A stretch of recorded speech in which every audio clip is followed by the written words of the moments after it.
नमस्कार, मैं होली विषय सॉन्ग पर एक गीत गाने जा रही हूँ।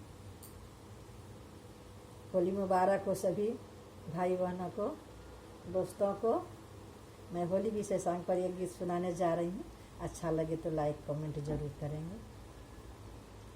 ना ना रे पिया, ना ना रे पिया, ना पिया होली में भंग। ना ना रे पिया, ना पिया होली में भंग। भंगिया पी के होली में तू करबा हम के तंग। ना ना रे पिया, ना ना रे पिया, ना पिया होली में भंग। भर भर के मरबा पिचकारी, भर भर के मरबा पिचकारी। बतिया न सुनबा तू अनाड़ी, अंगिया में डालबा रंग, अंगिया में डालबा रंग।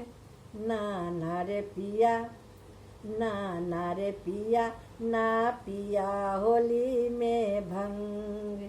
ना ना रे पिया, ना पिया होली में भंग। लाल मस्त देखी तोहर अखिया, डर से धर के हमारी छतिया। लाल मस्त देखी तोहर अखिया, डर से धर के हमारी छतिया। खेलब न होली संग, अरे खेलब न होली संग। ना ना रे पिया, ना ना रे पिया, ना पिया होली में भंग। ना ना रे पिया, ना पिया होली में भंग। नस नस में चढ़ गईल फगुनमा, नस नस में चढ़ गईल फगुनमा। फूलवा ऐसन खिलल यौवनमा, फूलवा ऐसन खिलल यौवनमा। मनवा में छाइले उमंग।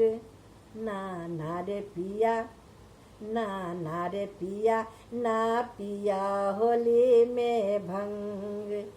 ना ना रे पिया, ना पिया होली में भंग।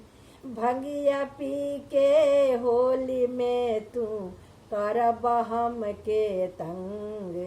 ना ना रे पिया, ना पिया होली में भंग। रंग गुलाल उड़े चहोरिया, रंग गुलाल उड़े चहोरिया। मधोस हम हो गई निसवरिया, मधोस हम हो गई निसवरिया। हमके लगा लयंग। ना ना रे पिया, ना ना रे पिया, ना पिया होली में भंग। ना ना रे पिया, ना पिया होली में भंग। भंगिया पी के होली में तू करबा हम के तंग। ना ना रे पिया, ना पिया होली में भंग।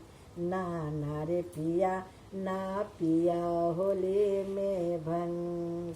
जय।